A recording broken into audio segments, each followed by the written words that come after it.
গণহত্যা চালিয়ে শিক্ষার্থীদের প্রাণ কেড়ে নিয়ে আবার তাদের জন্য প্রহসনের রাষ্ট্রীয় শোক পালন করে স্বৈরাচারী শেখ হাসিনা সরকার। ২৪-এর এই দিনে লোক দেখানো সেই শোক শিক্ষার্থীরা প্রত্যাখ্যান করে। সরকারের মায়াকান্নার বিপরীতে সোশ্যাল মিডিয়ায় লাল প্রোফাইল পিকচার আর চোখে মুখে লাল কাপড় বেঁধে ছবি তুলে তা ব্যবহারের মাধ্যমে প্রতিবাদ জানায় শিক্ষার্থী সহ বিভিন্ন শ্রেণী পেশার মানুষ। কালোর বিপরীতে কিভাবে লাল হয়ে উঠেছিল সোশ্যাল মিডিয়া, জুয়েল হোসেনের ক্যামেরায় জানাচ্ছেন গোলাম মুর্তজা। ২০২৪ সালের ২৯ জুলাই আন্দোলনে গুলি করে শিক্ষার্থী হত্যা চালিয়ে যাচ্ছে পতিত আওয়ামী সরকার। এর ঠিক পরের দিনই তারা ঘোষণা দেয় রাষ্ট্রীয় শোক দিবসের। নিজেরাই গুলি চালিয়ে হত্যা করে নিজেরাই আবার শোকের আয়োজন করা, এমন শোক ছিল জনতার চোখে এক নির্মম প্রহসন। যে শোক হওয়ার কথা ছিল বিচার ও দুঃখের প্রতীক, সেটা হয়ে ওঠে দায় এড়ানোর প্রতীক।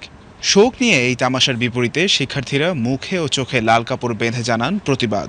ফেসবুকে ঝড় তোলে লাল প্রোফাইল পিকচার। শুধু ছাত্রছাত্রীরাই নন, নোবেলজয়ী প্রফেসর মোহাম্মদ ইউনুস সহ সাবেক সেনাপ্রধান, লেখক, সাংবাদিক, পেশাজীবীরাও যুক্ত হন এই ভার্চুয়াল আন্দোলনে। ২৯ জুলাই রাত থেকেই শুরু হয় লাল ফ্রেমের ব্যবহার, যা ছড়িয়ে পড়ে ৩০ জুলাই সকালেই। কালোকে লাল করার বিষয়টা প্রথম প্রস্তাবনা হচ্ছে কি নাসিবের পক্ষ থেকে এসেছে। প্রত্যেকটা স্টেক হোল্ডার তাদের নিজেদের মধ্যে আলোচনা করেছে। ছাত্রদল নিজেদের মধ্যে আলোচনা করেছেন, ছাত্র শিবির নিজেদের মধ্যে আলোচনা করেছেন, আমরা যে ৪ জন আছি আমরা নিজেদের মধ্যে আলোচনা করেছি। সেদিন বৈষম্য বিরোধী ছাত্র আন্দোলনের ডাক দেয়া, মুখে লাল কাপড় বেঁধে পালন করা শান্তিপূর্ণ কর্মসূচিগুলো একের পর এক পুলিশি বাধায় পণ্ড হয়ে যায়। অভিভাবকদের মৌন মিছিল, শিক্ষকদের প্রতিবাদ, সব জায়গায় ছিল বাধা, ছিল ধরপাকড়। দিন শেষে রাত 11:15টায় আন্দোলনের অন্যতম সমন্বয়ক আব্দুল কাদের ঘোষণা করেন নতুন কর্মসূচি, মার্চ ফর জাস্টিস।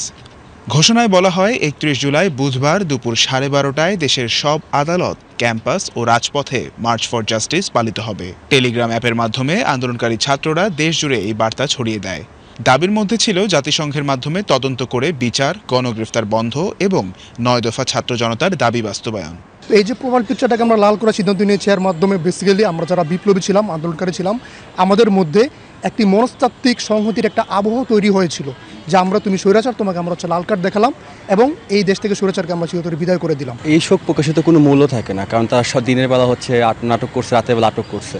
তারা তো আসলে নিজেরাই তো ছাত্রছাত্রীদেরকে আক্রমণ করছে। তারপরে এরপরে তারা পরের দিন দেখাইছে যে আগামীকালকে শোক প্রকাশ। এটা আসলে তাদের মন মানসিকতা থেকে শোক প্রকাশ পায় না। এই লাল কালারটা ছিল আমাদের ভাই যারা ছাত্রছাত্রীরা মারা গেছে তাদের যে রক্তাক্ত করছে সেটার একটা অঙ্গীকার নামা ছিল। এটা কালো নয় লাল, এই প্রতীকী আন্দোলন এতটাই আলোড়ন তোলে যে তা আন্তর্জাতিক মহলেও নজর কাড়ে। ইউরোপীয় ইউনিয়ন ও অ্যামনেস্টি ইন্টারন্যাশনাল প্রকাশ করে উদ্বেগ। সবাই ধারণা করতেছিল যে আন্দোলনটা হয়তো এখানেই থেমে যাবে, কিন্তু এই প্রোফাইল লাল করার মধ্যে দিয়ে আন্দোলনটা আসলে আরও শক্তি পায়, যেটা আসলে সবার ভিতরে ছড়ায় পড়ে। দেখা যাচ্ছে ফেসবুক স্ক্রল করলে দেখা যাচ্ছে সবাই প্রোফাইল লাল, কালো করার পরিবর্তে সবাই লাল প্রোফাইল করতেছে। তখন আসলে আন্দোলনকারী বা যারা এই অ্যাক্টিভিস্ট ছিল তারা শক্তি পাইছে যে না, আমরা একা না, আমাদের সাথে অনেক মানুষ আছে। প্রতিবাদ হিসেবে আমরা সবাই রেড যে ইয়াটা আছে, ডিপিটা আছে, ওটা আমরা আপলোড করেছি to show the protest. And আমি বলবো that is like exactly the best response. সেদিন বিক্ষুব্ধ নাগরিক সমাজ সংবাদ সম্মেলন করে সরকারের দায় স্বীকার ও নিরপেক্ষ তদন্তের দাবি তোলে। সেখানে বলা হয়, শান্তিপূর্ণ আন্দোলনে গুলির মাধ্যমে সরকার যা করেছে তা জনগণ ও বিশ্ববিবেককে স্তম্ভিত করেছে।